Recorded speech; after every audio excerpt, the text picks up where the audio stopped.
ক্ষমতায় আসলে জাতীয় সরকারের মধ্যে সব দলগুলোকে নিয়ে আসা হবে। পাশাপাশি যারা বিএনপির সঙ্গে আন্দোলন করেছে তাদের নিয়ে দেশ পরিচালনা করা হবে বলে জানিয়েছেন বিএনপি মহাসচিব মির্জা ফখরুল ইসলাম আলমগীর।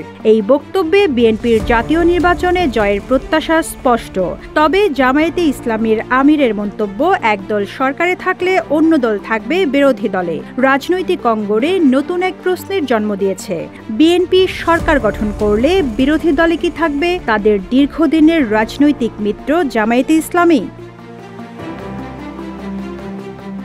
সম্প্রতি একটি বেসরকারি টেলিভিশনে দেওয়া সাক্ষাৎকারে জামায়াতে ইসলামীর আমির ডাক্তার শফিকুর রহমান রাজনৈতিক জোট ও সরকার গঠন নিয়ে বিভিন্ন প্রশ্নের উত্তর দেন। উপস্থাপক তাকে সরাসরি প্রশ্ন করেন, যদি বিএনপি জাতীয় নির্বাচনে অংশ নিয়ে সরকার গঠন করে তবে জামায়াত কি সেই সরকারের অংশ হবে নাকি বিরোধী দলের ভূমিকায় যাবে?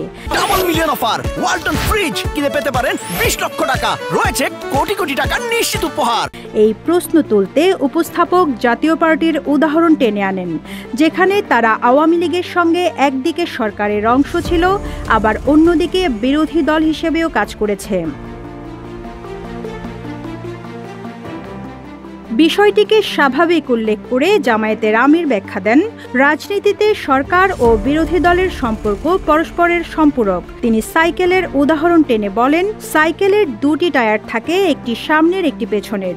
এই দুইটি টায়ার ছাড়া কোনো যান চলাচল করতে পারে না। এভাবে একটি দল সরকারের দায়িত্বে থাকবে, আরেকটি দল বিরোধী দলের ভূমিকায় থাকবে।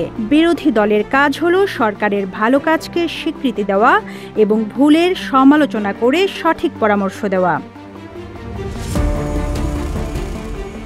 জামায়াতের আমির শফিকুর রহমান আক্ষেপ করে বলেন, দুর্ভাগ্যজনকভাবে বাংলাদেশে এটি বাস্তবায়িত হয় না। এখানে শুধু ভালো হলে ভালো কথা বলা হয়, আর মন্দ হলে শুধু মন্দের গীত গাওয়া হয়। সেই সুস্থ চর্চাটা সংসদে ফিরে আনা যায়নি। জামায়াত আমিরের বক্তব্যে উল্লেখ করা হয়, সংসদ কাঙ্ক্ষিত মান অর্জন করতে পারেনি অনেকগুলো কারণে।